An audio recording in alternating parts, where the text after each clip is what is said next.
Good morning everyone. दोस्तों, आज है फरवरी 12 2024 और हम लोग करेंगे द हिंदू न्यूज़पेपर के एनालिसिस। मेरा नाम है सत्येंद्र चौधरी और आज हम लोग कौन कौन से टॉपिक यहाँ पे पढ़ने वाले हैं वह ब्रीफली देख लेते हैं। पहला टॉपिक हम लोग पढ़ने वाले हैं रूरल ओलंपिक्स के बारे में। बहुत ज़्यादा इंपॉर्टेंट टॉपिक तो नहीं कहूँगा, लेकिन यस, प्रीलिम्स के परस्पेक्टिव से कभी कभार इस तरह के क्वेश्चंस आपसे वो पूछ लेता है। मैच द फॉलोइंग या कोई लोकल स्पोर्ट्स होता है, लोकल कोई डांस होता है, वहाँ से क्वेश्चंस कभी कभी आ जाते हैं। तो उस कॉन्टेक्स्ट में थोड़ा सा इसको हम लोग देखने वाले हैं। ग्रेट इंडियन बस्टर्ड के बारे में हम लोग पढ़ेंगे। काफ़ी इंपॉर्टेंट है जीएस पेपर 3 के परस्पेक्टिव से।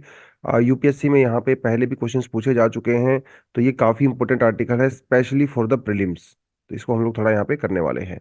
उसके अलावा जो है रोला पाडू वाइल्ड लाइफ सेंचुरी के बारे में पढ़ेंगे और एक्चुअली ये इसी के बारे में है, तो थोड़ा सा उससे रिलेटेड है। इसको हम लोग पढ़ने वाले हैं, ये भी प्रीलिम्स के पर्सपेक्टिव से है। और वीमेन पार्टिसिपेशन, एक केस स्टडी पढ़ेंगे हम लोग राजस्थान की, जहाँ पे हम लोग ये देखेंगे राजस्थान के जो इलेक्शंस हुए थे अभी रिसेंटली, वहाँ पे वीमेन जो कैंडिडेट थी जिनको टिकट मिला था उनका कैसा परफॉर्मेंस रहा है, और उसको फिर हम लोग रिलेट करेंगे वीमेन पार्टिसिपेशन इन पॉलिटिक्स। तो आज द हिंदू न्यूज़पेपर में कोई बहुत ज़्यादा आर्टिकल मुझे दिखे नहीं। दो तीन आर्टिकल जो मिले वो उसको हम लोग थोड़ा सा यहाँ पे कवर कर सकते हैं। तो देखिए, हर दिन बहुत अच्छे आर्टिकल्स आते भी नहीं हैं, और ये अच्छी बात है, जिस दिन कम आएंगे तो हमारा टाइम थोड़ा सेव हो जाता है। तो चलिए पहला पढ़ते हैं। Shergill wants ban on the bullock cart races revoked in the Punjab. बात ऐसी है कि 2014 में और 2015 में सुप्रीम कोर्ट ने बैन लगा दिया था बुलोक कार्ट की रेस के ऊपर। अब ये रेस कहाँ होती है, कैसे होती है, वो थोड़ा देखेंगे। पंजाब के अंदर एक गांव है जिसका नाम है किला रायपुर। ठीक है, ये गांव है, और इस गांव में वहाँ के लोकल स्पोर्ट्स होता है। और ये आज से नहीं हो रहा है, बहुत पहले से हो रहा है। 1933 से इसकी शुरुआत हुई थी, मतलब सोच के देखिए, बहुत पुराने जमाने की बात है। उस समय इस गांव के कुछ लड़कों ने एक हॉकी गेम के अंदर पार्टिसिपेट किया था लुधियाना में। वहां से वो सेकंड पोजीशन जीत के आए थे। तो गांव वाले इतना खुश हो गए, तो उन्होंने कहा कि चलिए भाई, अब तो हम लोग अपने गांव में ही ऑर्गेनाइज करते हैं।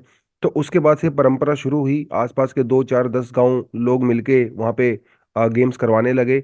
उसके बाद से ये परंपरा जो है आगे आगे बढ़ती रही, और आज के टाइम पे इसे हम लोग रूरल ओलंपिक्स के नाम से भी जानते हैं। रूरल विलेज ओलंपिक्स कहिए या रूरल ओलंपिक्स के नाम से पंजाब में बहुत फेमस है ये। हालांकि दूर दूर के लोग भी आते हैं इसमें देखने के लिए। पंजाब के सीएम वगैरह भी जाते हैं वहाँ पे, मिनिस्टर्स लोग जाते हैं, तो बहुत फेमस है। और यहाँ पे शुरुआत में कई सारे गेम होते थे, जैसे यहाँ पे हॉकी हुआ या दूसरे गेम्स हुए, कबड्डी होता था, वॉलीबॉल होता था। लेकिन जो एक्चुअली पॉपुलैरिटी जिस गेम ने हासिल की वो थी बुलोक कार्ट। ठीक है, ट्रैक्टर रेस भी यहाँ पे होती है, रस्साकस्सी टाइप के गेम, ऐसे बहुत सारे गेम होते हैं। तो बुलोक कार्ट सबसे ज्यादा पॉपुलर हो गया। कैमल रेस भी होती है एंड ऑल दैट। लेकिन कुछ ऑर्गेनाइजेशंस का ये कहना था कि सर, ये बुलेट कार्ट में जो बुल्स यूज होते हैं उनको एक्सप्लॉइट किया जाता है, उनके साथ क्रुएलिटी होती है। क्योंकि उनको इसी पर्पस के लिए ट्रेन किया जाता है, उनको बड़ी सीवियर ट्रेनिंग से गुजरना पड़ता है, उनको इंजेक्शंस दिए जाते हैं, ऐसा कुछ बोला गया। और सुप्रीम कोर्ट ने फाइनली 2015 में इसको बैन कर दिया, बुलक कार्ट को, रेस को बैन कर दिया। जैसे जल्लीकट्टू को बैन किया गया था तमिलनाडु के अंदर, वैसे इसको भी कर दिया गया। लेकिन अभी जो है कुछ लोग डिमांड कर रहे हैं कि ये पंजाब के कल्चर का हिस्सा है, एक ट्रेडिशन का हिस्सा है, और इसको जो है दोबारा से जो है रिज्यूम किया जाए। और बुलेट कार्ट के ऊपर जो सुप्रीम कोर्ट ने बैन लगाया है, कहीं ना कहीं गवर्नमेंट के द्वारा किसी एक्ट के द्वारा जो है इसको दोबारा से रिज्यूम किया जाए। बेसिकली ये जो है एक पूरा आर्गुमेंट है। तो बस ये थोड़ा सा आपको आइडिया होना चाहिए एग्जाम के पर्सपेक्टिव से। अब इसकी बहुत ज़्यादा अंदर डिटेलिंग में जाने की जरूरत नहीं है एग्जाम के लिए। बस एग्जाम में आपसे पूछ सकता है कि जो किला रायपुर गेम्स हैं वो कौन से स्टेट्स में होते हैं, क्यों फेमस हैं। और ऐसा भी पूछ सकता है, which of the following games are also called rural Olympics in India. तो वहाँ पे किला रायपुर जो गेम्स होते हैं इसको रूरल ओलंपिक्स कहा जाता है। बड़ा फेमस है, लोकल एरिया में तो बहुत ही फेमस है। और अभी शुरुआत हुई है उसकी, फेब में लगभग एक हफ्ते के लिए चलता है, 4 5 दिन के लिए। आपको भी जाना चाहो तो आप भी वहाँ पे जाकर गेम देख सकते हो, यूट्यूब वगैरह पे जाना है तो लाइव चलता है, आप वहाँ पे भी देख सकते हो। ठीक है, चलिए। उसके अलावा हमारे कॉन्स्टिट्यूशन के अंदर कौन कौन से प्रोविजंस हैं जो एनिमल को प्रोटेक्ट करने की बात करते हैं, डायरेक्टली या इनडायरेक्टली। देखिए, आर्टिकल 48 है, ये हमारी ड्यूटी है। यस, तो ये ना तो फंडामेंटल राइट है, ठीक है, ये आपको पता होना चाहिए। तो ये क्या कहता है, आर्टिकल 48 है, According to the Article 48A, it is the responsibility of the state to improve the strength of the animals and safeguard the wildlife of the country, it shall strive to enhance the population of the animals and ensure that they are the protected। तो मतलब ये government को DPSP के अंदर भी instructions दी गई हैं कि जो एनिमल्स हैं उनकी स्ट्रेंथ को बढ़ाएं, उनको सेफगार्ड करें, उनकी पॉपुलेशन को इंक्रीज करें, अगर कहीं ना कहीं वायलेशन होता है, क्रुएलिटी होती है तो उसको प्रोटेक्ट करें। उसके अलावा हमारा जो ड्यूटी है क्या कहता है, article 51A(g)। According to the 51A(g) the fundamental duty of every citizen, मतलब ये सिर्फ सरकार की जिम्मेदारी नहीं है, ये सिटीजन की भी ड्यूटी है। हम ठीक है, हमारी आपकी भी ड्यूटी है to protect and improve the forest and the wild life and to have compassion of all living creatures. Compassion आपने रखना है, क्रुएलिटी नहीं करनी है, उनको मारना नहीं है। ठीक है। आर्टिकल 21 ये बड़ा इंपॉर्टेंट है। कुछ लोगों को लगता है कि आर्टिकल 21 जो राइट टू लाइफ की बात करता है वो सिर्फ ह्यूमन बींग्स की बात करता है, लेकिन ऐसा नहीं है। सुप्रीम कोर्ट ने कहा है कि every species has a right to life and security. ठीक है, और सबको जो लॉ ऑफ द लैंड है उसके हिसाब से चलना पड़ेगा। तो ह्यूमन बींग्स के लिए सिर्फ ये लागू नहीं होता आर्टिकल 21। एग्जाम में आपसे पूछ सकता है which of the following statements are true about the article 21।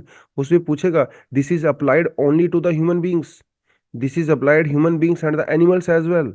आपको फाइंड आउट करना उसमें से सही स्टेटमेंट कौन सी है। तो इसमें बर्ड्स हों, एनिमल्स हों, सभी को राइट टू लाइफ है। अब यहाँ पे एक आर्गुमेंट ये आ सकता है कि अगर राइट टू लाइफ है तो फिर हम लोग जो जानवरों को फूड के लिए मारते हैं, जो लोग नॉन वेजिटेरियन कंज्यूम करते हैं तो फिर उन पे लागू क्यों नहीं होता है ना, ये एक अलग से डिबेट आ सकती है। आप भी कमेंट सेक्शन में बताइए। तो जब राइट टू लाइफ की हम लोग बात कर रहे हैं, क्या यहाँ पे हम लोग सिर्फ क्रुएलिटी की बात कर रहे हैं या फिर हम यहाँ पे सभी तरह की किलिंग्स की बात कर रहे हैं? क्योंकि किलिंग्स तो गवर्नमेंट भी करती है ना। बहुत बार जब पॉपुलेशन बहुत ज्यादा बढ़ जाती है किसी जानवर की, तो वो तो किलिंग होती है, कलिंग उसको बोलते हैं। तो क्या फिर वो आर्टिकल 21 का वायलेशन हो गया? तो ये जो मामले हैं बड़े डिबेट और डिस्कशंस वाले मामले होते हैं। आप मुझे कमेंट सेक्शन में बता सकते हो, डेफिनेटली अपना विचार बता सकते हो कि जो आप फूड के लिए किलिंग की जाती है क्या वो भी क्रुएलिटी के अंदर आता है या नहीं आता है। ठीक है।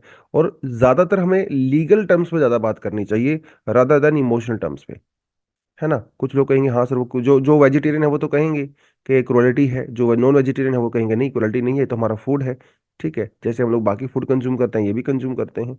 और कुछ लोग कह सकते हैं कि जानवरों को जब हम लोग नॉन वेज मतलब नॉन वेजिटेरियन फूड कंज्यूम करने के लिए मारते हैं, उसे हम लोग क्रुएलिटी नहीं कहते हैं, है ना। उसका मजा नहीं ले रहे हम लोग, उसको मार के ऐसा फूड के लिए उसको यूज किया जा रहा है। तो अलग अलग डेफिनेशन हो सकती हैं। इवन प्रिवेंटिव जो हमारे पास prevention of cruelty to animal act है 1960, ये क्या कहता है? कहता है to prevent the infliction of unnecessary pain और सफरिंग। तो ये क्या कह रहा है? अननेसेसरी पेन की बात कर रहा है। अब जैसे आपने किसी को जानवर को काटा खाने के लिए, पेन तो उसको हुआ ना, लेकिन क्या वो पेन अननेसेसरी था, ये जानना है अब जरूरी है। अगर आप उसको फूड के लिए कर रहे हो तो वो नेसेसरी में आता है, अननेसेसरी में नहीं आता है, क्योंकि फूड आपकी एक नेसेसिटी है।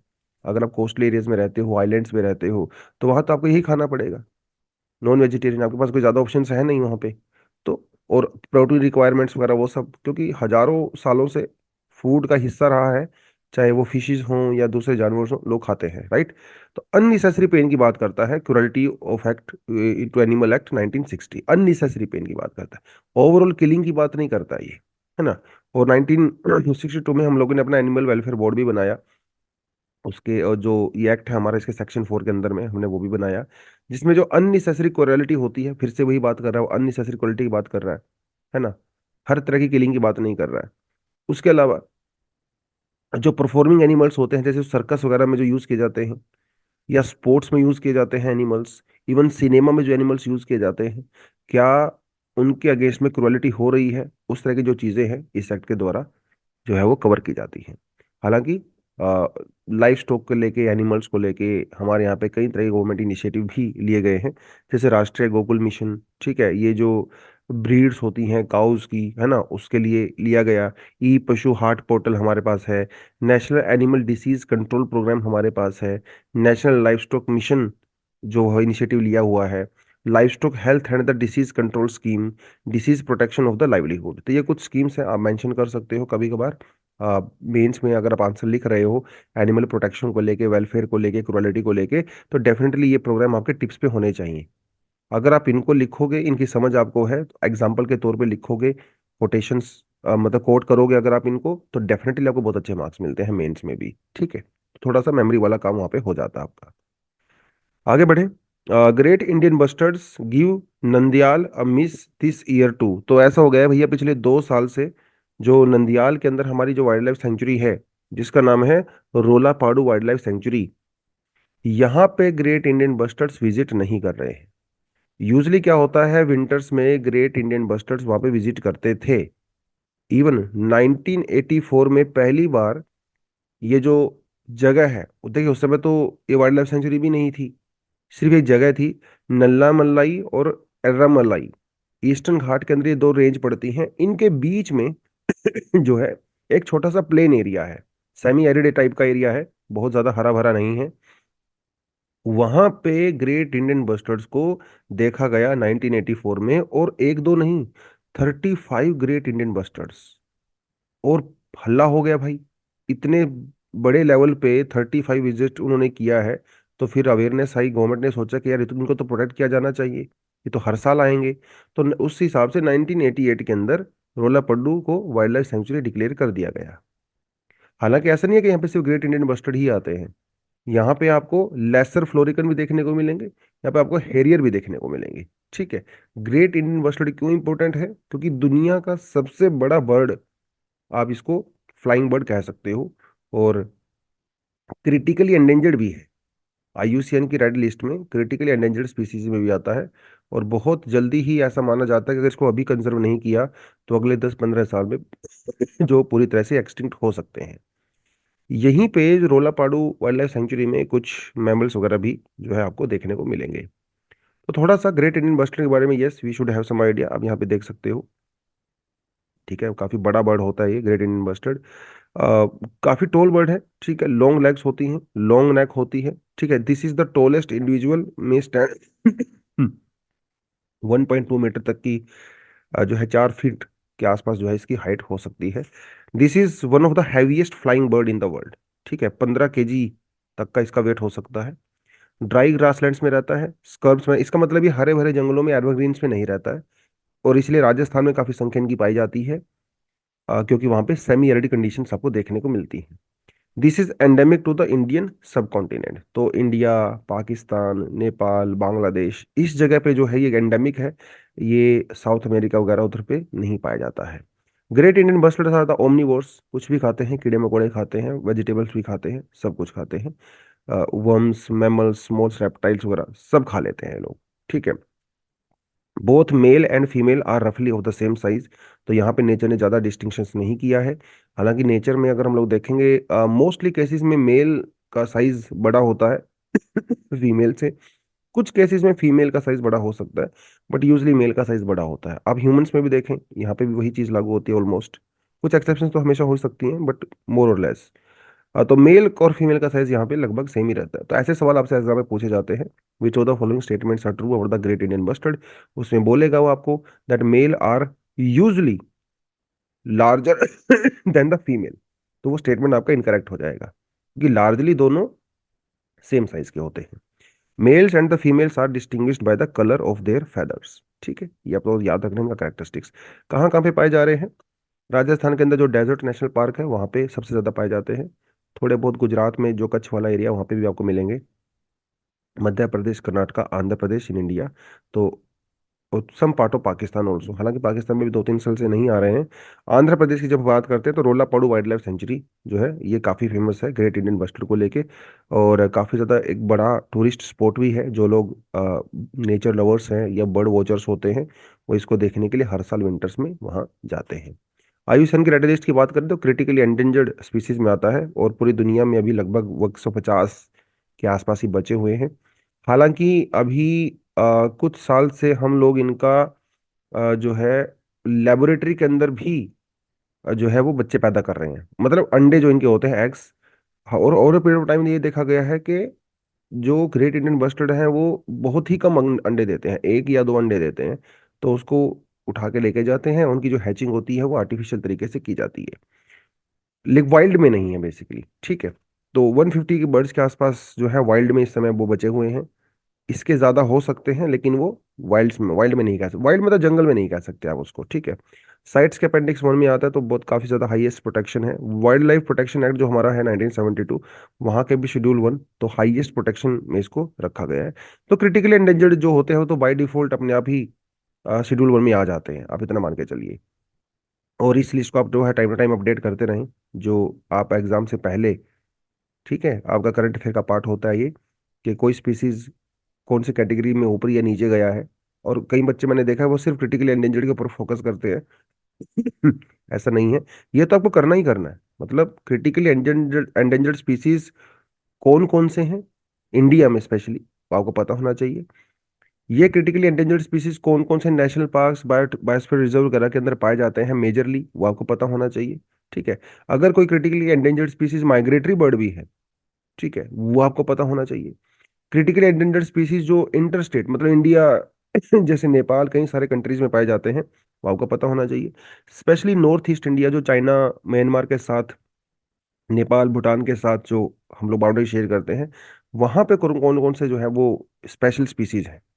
क्रिटिकली एंडेंजर्ड स्पीसीज के अलावा जो वाइल्ड लाइफ प्रोटेक्शन एक्ट 1972 के शेड्यूल 1 में है, वो डेफिनेटली हमारे लिए बहुत इंपॉर्टेंट होते हैं, ठीक है। तो ये थोड़ा सा आप देखा करें, मेमोरी बेस्ड क्वेश्चन यहाँ से आते हैं, स्पीसीज ओरिएंटेड क्वेश्चन आते हैं, तो थोड़ा करंट अफेयर को अपने ठीक ठाक से करते रहें। How women can be represented in politics, अब ये बहुत बड़ा सवाल है। अब इसमें ना अलग अलग डिबेट है, लोगों की अलग अलग पॉइंट ऑफ व्यू है कि भाई वीमेन का पॉलिटिक्स में पार्टिसिपेशन कैसे बढ़ाया जाए। तो there are some people and they are saying कि ऐसा करते हैं, एक बिल ले आते हैं, एक्ट बना देते हैं पार्लियामेंट में, और नंबर ऑफ वीमेन जो है उसको फिक्स कर देते हैं, जैसे 33% की हमें बात कही गई, ठीक है। अब ये तो आपको करना ही पड़ेगा, 33% वीमेन को करना ही पड़ेगा, क्योंकि आपको कोटा दे दिया गया है। कुछ लोग कहने के नहीं नहीं, ये अप्रोच ही गलत है, इससे समाज में जो है नेगेटिव चीजें जाएंगी। आप एक काम करें, एक्ट बनाने की बजाय जो पॉलिटिकल पार्टीज होती हैं वो खुद जब टिकट देती हैं, इंश्योर करें कि 33% या जितना भी देना है, फिक्स करना है 40 30 50%, ये टिकट वीमेन कैंडिडेट्स को दें, ठीक है। अब जब ये पॉलिटिकल पार्टी खुद देने लगेंगी, तो इस सिचुएशन की जरूरत ही नहीं पड़ेगी, यहाँ से खुद चीजें ठीक हो जाएंगी। लेकिन जो फैक्ट है, जो डेटा है, वो ये कहता है कि जब एक फीमेल, अब मान लो कांग्रेस की गवर्नमेंट है, उन कांग्रेस ने एक फीमेल कैंडिडेट को टिकट दे दिया, इस फीमेल कैंडिडेट के अगेंस्ट में एक मेल कैंडिडेट को वोट जो है वो बीजेपी या किसी और पार्टी ने दे दिया। अब यहाँ पे फाइट हो रही है। डेटा ये कहता है कि जहां पे मेल और फीमेल आपस में अगर कॉन्टेस्ट कर रहे हैं 1 to 1 इलेक्शंस के टाइम पे, तो मेल के जीतने की प्रोबेबिलिटी ज्यादा है एज कंपेयर टू फीमेल। और क्योंकि ऐसा हो रहा है, इसीलिए पॉलिटिकल पार्टीज फीमेल कैंडिडेट को बहुत कम टिकट देती हैं, क्योंकि उनको पता है कि इनकी जो विनिबिलिटी है फीमेल्स की वो थोड़ी कम रहती है, स्पेशली जब फीमेल और मेल आपस में 1 to 1 कॉन्टेस्ट कर रहे हो अलग अलग पार्टी से। तो ये भी इस आर्टिकल के अंदर बताया गया है। तो एक तो कोटा दिया जाए, ठीक है। अब राजस्थान में जब इलेक्शन हुए तो ये बड़ा बढ़िया केस स्टडी बना। और हालांकि इस केस स्टडी को आप पूरे इंडिया में अप्लाई नहीं कर सकते हो पूरी तरह से, बट हाँ एक मेजर अंडरस्टैंडिंग हमें हो जाती है चीज़ों की कि अच्छा ऐसे काम करती है।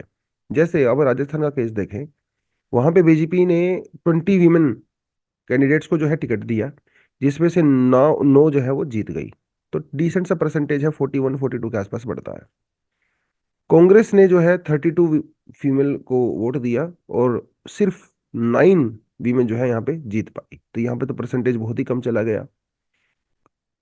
कांग्रेस की राजस्थान की जो असेंबली है उसके अंदर 200 सीट्स हैं, जिसमें से 20 वुमेन कैंडिडेट की हैं, तो 18 तो यहीं से हो गई, बाकी 2 जो है वो इंडिपेंडेंट थी। तो ओवरऑल परसेंटेज 10% मान के चलिए आप, है ना, कि राजस्थान असेंबली में है। अब यहां से ना बहुत सारे सिनेरियो को आप एनालाइज कर सकते हो, राइट। देखिए, not giving more women ticket to contest elections clearly shows that the parties are not enthusiastic about the fielding women in the candidate। तो सीधी सी बात है, अगर पॉलिटिकल पार्टीज कम महिलाओं को टिकट दे रहे तो इसका मतलब यही वो टिकट देना ही नहीं चाहते। या तो वो टिकट उन पॉलिटिकल पार्टी उन वीमेन को दे रही हैं जो पहले से ही जिनकी फैमिली काफी डोमिनेटिंग है पॉलिटिक्स में, उनकी फैमिली में दूसरे लोगों को टिकट मिला हुआ है, उनको भी मिल रहा है। उनकी एक लेगेसी है, फैमिली हिस्ट्री है पॉलिटिक्स की, या तो आप उनको टिकट दे रहे हो, right. And the votes polled by the women candidate, अच्छा, and the poll votes by the women candidate respective of the parties they belong to the indicate the voters low enthusiasm for voting for the women candidate. अब यहाँ पे दो चीजें हैं। पहली चीज तो ये है कि पॉलिटिकल पार्टीज खुद एंथुजियास्टिक नहीं है वीमेन को टिकट देने के लिए।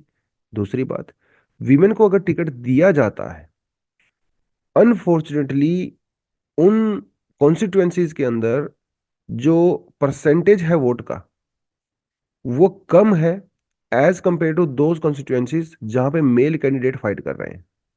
इसका मतलब वोटर खुद, वो देखिए पॉलिटिकल पार्टी तो छोड़िए, वोटर भी बहुत एंथुजियास्टिक नहीं है वीमेन को अपना रिप्रेजेंटेटिव दिखाने के लिए। ठीक है, जो वोट शेयर है वीमेन कैंडिडेट का वो काफी कम है as compare to main.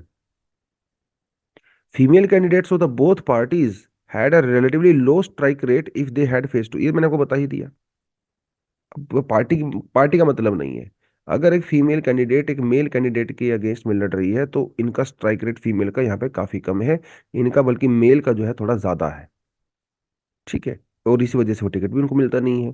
This also proves that the existence of the vote block which wants to see a man as their representative.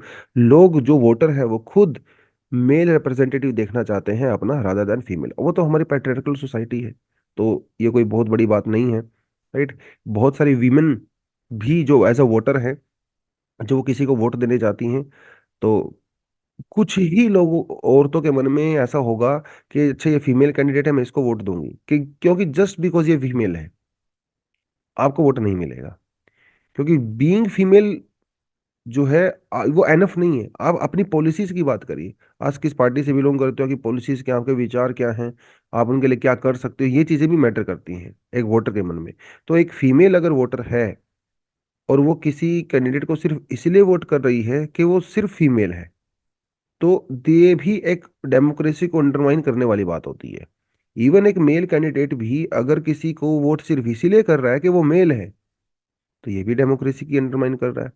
अगर कोई पर्टिकुलर कास्ट से अगर आप बिलोंग करते हो, धर्म से बिलोंग करते हो, और अगर किसी कैंडिडेट को आप सिर्फ इसीलिए वोट दे रहे हो कि वो आपकी कास्ट से है या आपके धर्म से है, तो ये भी भैया डेमोक्रेसी खत्म है। तो सिर्फ उनका जेंडर, उनकी कास्ट, रिलीजन, ये डिसाइडिंग फैक्टर नहीं होना चाहिए वोट देते समय, है ना। पॉलिसीज मैटर करती हैं, आपके लिए उनका प्लान क्या है, फ्यूचर प्लान क्या है, आपकी एरिया में जो समस्याएं हैं उसको वो कैसे सोल्व कर पाएंगे, ये चीजें बहुत इंपॉर्टेंट होती हैं, राइट। तो ये कहना कि सर फीमेल कैंडिडेट को वोट कम मिल रही हैं, तो इसका मतलब ये नहीं है कि मेल उनके अगेंस्ट में वोट कर रहे हैं या दूसरे कैंडिडेट को वोट कर रहे हैं, नहीं। बहुत सारी फीमेल भी ऐसी हैं जो फीमेल कैंडिडेट को वोट नहीं करती हैं। तो आर्टिकल का कंक्लूजन बेसिकली यही है कि ना तो वोटर एंथुजियास्टिक हैं और ना ही पॉलिटिकल पार्टीज एंथुजियास्टिक हैं। तो ये कहना कि पॉलिटिकल पार्टीज खुद 40% वीमेन को वो टिकट दें और उससे वुमेन प्रेजेंट रिप्रेजेंटेशन हो जाएगा, नहीं, ऐसा जरूरी नहीं है। ठीक है, विनेबिलिटी कम है। अब क्योंकि पॉलिटिकल पार्टी को पता है कि अगर आप फीमेल को टिकट दोगे, सामने वाली पार्टी जो है वो मेल को टिकट देगी। जब दोनों के बीच में 1-to-1 फाइट होगा तो मेल के जीतने के चांसेस ज्यादा हैं, तो भाई ये वाले भी वोट नहीं, उसको टिकट नहीं देंगे। तो तरीका क्या है फिर वुमेन पार्टिसिपेशन को इंक्रीज करने का, क्योंकि इस तरीके से तो नजर नहीं आ रहा है। अब ऐसा तो होने वाला है नहीं भाई, बीजेपी, कांग्रेस, ये सब पॉलिटिकल पार्टी मिलके मीटिंग करें और ये कहें कि देखो भाई, हम लोग ना अभी 40% वीमेन को टिकट देंगे, और वो 40% वीमेन को टिकट देंगे और इस हिसाब से देंगे कि उनकी जो वीमेन कैंडिडेट है दूसरी पॉलिटिकल पार्टी के वीमेन कैंडिडेट के अगेंस्ट में ही लड़े, तभी फिर फाइट होगा। ऐसा तो नहीं होने वाला है ना, ये तो इम्पॉसिबल, और ऐसा होना भी नहीं चाहिए। ये भी फिर आप डेमोक्रेसी को अंडरमाइन कर रहे हो कहीं ना कहीं, क्योंकि फिर आप वीमेन की कैपेसिटी को भी अंडरमाइन कर रहे हो।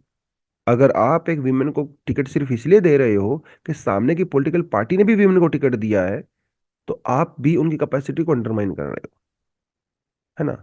अब जब आपने टिकट दे दिया है किसी को, उसके बाद वो मेल और फीमेल नहीं है, उसके बाद से वो सिर्फ कैंडिडेट है। जनता को उसे एज ए कैंडिडेट देखना चाहिए। हाँ, उससे पहले आपने उनको कंसिडर किया है वीमेन पार्टिसिपेशन को इंक्रीज करने के लिए, वो एक अच्छी बात है, होना भी चाहिए, राइट। तो क्या कर सकते हैं फिर, क्योंकि इस तरीके से तो टिकट वाले तरीके से तो वीमेन पार्टिसिपेशन बढ़ने वाला है नहीं। अगर बढ़ता तो कांग्रेस में अभी राजस्थान में बढ़ जाता, वो तो हम लोगों ने नजर नहीं आ रहा है। तो तरीका है भैया, आप लोग बिल लेके आए, टिकट फिक्स कर दें, बात खत्म। कि 33% आपको टिकट मिलेगा, 3% वीमेन कैंडिडेट होने चाहिए, तो बात खत्म, अपने आप ही हो जाएंगे। ये एक तरीका होता है, कोटा फिक्स कर दीजिए आप। और इसलिए आप देखिए रिजर्वेशन की जब बात करते हैं, तो वो तो बड़ी आप है ना एक अलग ही समाज में जी रहे हो कि हाँ वीमेन बराबर हैं। अरे नहीं, रियलिटी में नहीं आप मान रहे हो ना, सोसाइटी नहीं मान रही है, पेट्रियार्कल सोसाइटी है। तब तक वेट करोगे क्या, जब तक समाज में महिलाएं अपने आप ही अपने आप नहीं होता, कुछ भी करना पड़ता है। तो अगर आप रिजर्वेशन दे रहे हो यहाँ पे 33% का, तो आर्टिकल का ये कहना है कि यही बेटर तरीका है वीमेन के पार्टिसिपेशन को बढ़ाने का। अगर आप पॉलिटिकल पार्टीज टिकट दे महिलाओं को, ज्यादा उस दिन का वेट करोगे तो वो नहीं होने वाला है, क्योंकि समाज उसको एक्सेप्ट नहीं कर रहा है, पॉलिटिकल कैंडिडेट्स उसको एक्सेप्ट नहीं कर रहे हैं। फिर तो भैया आपको 100 150 साल लग जाएंगे। तो इट्स बेटर कि आप पैसे लेके आइए, है ना। आप बिल लेके आइए, कानून लेके आइए, तो आप करिए। तो वीमेन रिजर्वेशन बिल अभी तो पास हो चुका है, हालांकि इंप्लीमेंट अभी नहीं हुआ है। हो सकता है नेक्स्ट जब इलेक्शंस होंगे 2029 में उसको इम्प्लीमेंट किया जाएगा। लेकिन यस, इसकी जरूरत तो थी, ऑफ कोर्स इसकी रिक्वायरमेंट थी, क्योंकि इंडिया वैसे भी बहुत बॉटम में है वुमेन पार्टिसिपेशन की। जब हम लोग बात करते हैं पार्लियामेंट वगैरह के अंदर, 14-15% के आसपास ही वीमेन पार्टिसिपेशन है हमारी असेंबलीज में और हमारी पार्लियामेंट के अंदर। जबकि कई ऐसी कंट्री हैं जैसे स्वीडन, अर्जेंटीना, नॉर्वे, कनाडा वगैरह, यहाँ पे वुमेन पार्टिसिपेशन बेटर है। इवन इंडिया का भी, पाकिस्तान का भी वुमेन परसेंट जो प्रेजेंटेशन है पार्लियामेंट में, वो इंडिया से बेटर है। ठीक है। तो इसलिए जरूरत तो हमें थी, बहुत सालों से महसूस हो रही थी। कॉन्स्टिट्यूशनल प्रोविजंस भी हमारे पास कई सारे हैं जो विमेन इक्वालिटी या पार्टिसिपेशन की बात करते हैं। जैसे आर्टिकल 14 इक्वालिटी की बात करता है, 15 also. We have article 42 also जो मैटरनिटी रिलीफ की यहाँ पे बात कर रहा है, राइट। उसके अलावा आर्टिकल 46 हमारे पास है, आर्टिकल 47 है, 51A डिग्निटी ऑफ वीमेन की बात करता है, हमारी ड्यूटीज हमें बताती हैं। आर्टिकल 243D3 ऑल्सो जो कि पंचायत के अंदर वीमेन कोटा की बात करती हैं, राइट। तो आर्टिकल तो हमारे पास बहुत सारे हैं। तो ये आर्टिकल डेफिनेटली आपके काम आते हैं जब एग्जाम में आप आंसर लिखते हो वहां पे। विमेन रिजर्वेशन बिल की ये कहानी हम लोग पहले कई बार डिस्कशन कर चुके हैं। ये मतलब ये जो स्टोरी है विमेन रिजर्वेशन बिल की शुरुआत कब से हुई, कहाँ से हुई, ये हम लोग कई बार जो है पढ़ चुके हैं। 1996 में इंट्रोड्यूस हुआ बिल, 1999 में हुआ, 2002 में हुआ, 2003 में हुआ। लेकिन ज़्यादा सक्सेस नहीं मिल पाई थी। राज्यसभा में तो पास हो गया था, लोकसभा में पास नहीं हो रहा था। 2010 में फाइनली राज्यसभा में पास हुआ, लेकिन लोकसभा में अब जाके जो है वो अब पास किया गया है। लेकिन इंप्लीमेंट अभी भी नहीं होगा, क्योंकि पहले तो आपको डिलिमिटेशन करना पड़ेगा, सेंसस करना पड़ेगा। अब जब तक सेंसस नहीं होगा, उसके बाद डिलिमिटेशन नहीं होगा, तो भैया आप कोटा तो नहीं दे सकते। हाँ, आप टिकट दे सकते हो ज्यादा, वो आप देना, आपको देना भी चाहिए, ठीक है। तो इन्होंने यहाँ पे बात की है। विमेन रिजर्वेशन की फेवर में बहुत सारे आर्गुमेंट दिए जाते हैं। भाई सीधी सी बात है, पॉलिटिकल पार्टिसिपेशन बढ़ेगा, डिस्क्रिमिनेशन कम होगा, अब्यूज कम होगा, समाज में जो है पॉजिटिव वाइब वहां पे जाएगी। विमेन कैंडिडेट ऐसे मुद्दे उठाती हैं जो विमेन सेंसिटिव होते हैं, ज्यादा सेंसिटिव होते हैं ओवरऑल भी। तो बेनिफिट तो है, एक रोल मॉडल आपको मिल जाता है ना। जो जो जो बच्चे हैं, राइट, जो गर्ल्स हैं जो स्कूल में कॉलेज में पढ़ रही हैं, उनको एक रोल मॉडल मिल जाते हैं एज अ लीडर के रूप में। तो वो बेटर करती हैं समाज में, है ना। महिलाओं को जिस नज़र से देखा जाता है पेट्रियार्कल सोसाइटी में, वो इमेज इंप्रूव होगी। ऐसी बहुत सारी चीजें हैं। लेकिन जो लोग अपोज करते हैं विमेन रिजर्वेशन बिल का, वो भी काफी सारे आर्गुमेंट यहाँ पे देते हैं। उनका कहना है, देखिए भाई, इससे ना इक्वालिटी नहीं आएगा, ये फोर्स्ड जो है पार्टिसिपेशन है। जबकि ये पार्टिसिपेशन महिला समाज के अंदर से आना चाहिए, फोर्स नहीं होना चाहिए। अब उनका कहना है कि अगर आप ऐसा करोगे तो ये जो डिस्क्रिमिनेशन है, जो नजरिया है विमेन को देखने का, वो और ज्यादा खराब होगा, बेटर नहीं होगा। उसके अलावा जो प्रिविलेज्ड वीमेन है, ठीक है, आप सभी वीमेन को एक तराजू में नहीं रख सकते, उसके अंदर भी बहुत सारी लेयर्स हैं। कुछ अंडर प्रिविलेज्ड हैं, कुछ प्रिविलेज्ड हैं। तो जो प्रिविलेज्ड ग्रुप्स हैं उनको और ज्यादा स्ट्रेंथ मिलेगी, क्योंकि उन्हीं को टिकट मिलेगी, वही जीतेंगे, उनके पास पैसा है, वो सारी सारी चीजें।